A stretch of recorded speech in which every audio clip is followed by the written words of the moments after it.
A Ucrânia é excluída das negociações pelo fim da guerra em meio à aproximação de Rússia e Estados Unidos. O presidente Volodymyr Zelensky fala em negociações pelas costas. Para analisar o conflito no leste europeu, que vai completar 3 anos daqui a 6 dias exatamente, a gente recebe aqui nos estúdios professor de Relações Internacionais que atua na China, Marcos Vinícius de Freitas. Tudo bem, professor? Muito boa noite, muito obrigado por ter esperado aqui pacientemente, já que a gente muitas vezes é atropelado pelos fatos, né, professor? Bem-vindo, boa noite. Não, particularmente com uma notícia dessas que você tem, né? Pois é. Bom, professor, eu queria, claro, uma análise do senhor sobre essas negociações e o que chama a atenção. Há uma guerra que vai completar 3 anos e a Ucrânia, que é o país invadido, é avaliado ou está reagindo porque foi deixado de lado. O presidente Zelensky fazendo muitas críticas a essa negociação, entre aspas, paralela entre Estados Unidos e a Rússia, professor.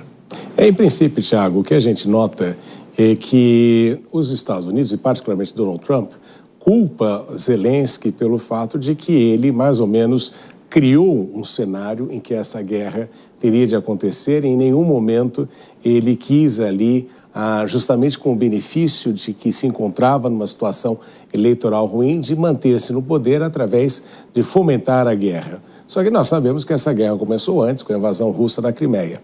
O fato é que nós estamos dentro de um cenário em que os Estados Unidos e a OTAN, basicamente, os Estados Unidos deixam a Ucrânia na mão, não é? O que nós vemos sempre é que nessa história toda, os Estados Unidos sempre se envolveram enquanto os ucranianos estavam comprometidos com o resultado da guerra. E o que nós notamos é que para Trump, que negocia numa base imperial, ele entende o mundo hoje em dia dividido em impérios, o Império Chinês, o Império Russo, ele como líder do Império Norte-Americano, ele entende que essas negociações são mais importantes e o que nós vemos é que a Europa sai deste processo todo cada vez mais enfraquecida e a OTAN também. Mas é uma forma que nós podemos pensar aí de ele forçar os países da OTAN a contribuírem mais, porque é isso que ele tem falado desde o início. Professor, mas o senhor vislumbra o fim desse conflito? É possível chegar a uma possibilidade de fim do conflito, mesmo com a Ucrânia não cedendo ao que os dois países estão falando, como acabar fornecendo os materiais que são possíveis, né? os minérios, né? Se houve essa discussão, essa possibilidade de que trocasse os territórios também, de uma certa maneira, tudo ainda há muito incerto, há muita incerteza em relação a isso. Inclusive, o presidente americano Donald Trump afirma que poderia ter encerrado a guerra na Ucrânia com um acordo cedendo parte do território ucraniano à Rússia.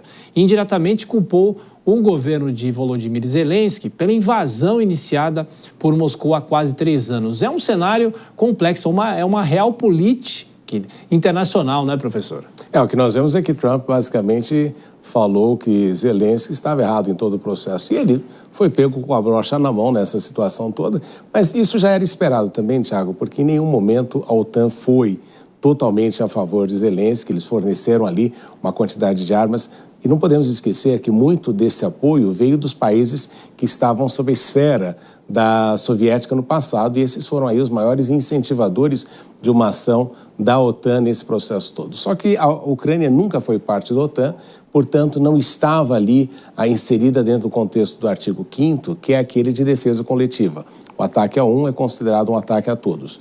E durante um tempo, Zelensky serviu até como uma marionete no processo de tentativa de enfraquecimento de Vladimir Putin pelo governo Biden.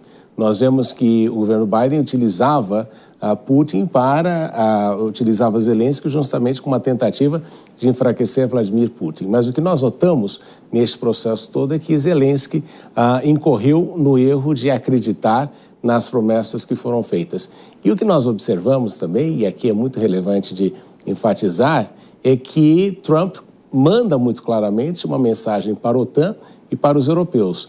Ou eles se comportam de acordo com aquilo que ele acredita ser a nova estrutura da ordem mundial, em que os Estados Unidos vai buscar ali manter-se na posição que tem, independentemente dos seus aliados, ou eles têm de se ajustar ao mundo em que os europeus perdem cada vez mais a sua relevância. O fato é de que nós não vamos ver, Tiago, neste processo todo, um acordo de paz. O que você vai ter ali provavelmente vai ser um armistício e a manutenção das fronteiras como estão.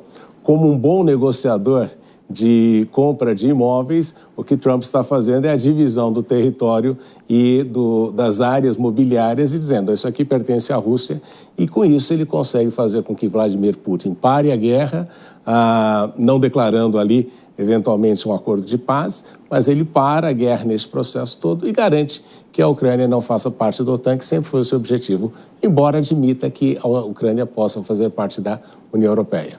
Professor Marcos Vinícius de Freitas, muito obrigado sempre pela sua gentileza. Já está voltando para a China, professor? Dia 27. Dia 27. Então, boa viagem, a gente volta a se falar sempre aqui na programação da Jovem Pan. Grande abraço, professor, muito obrigado pela gentileza. Prazer sempre conversar com vocês.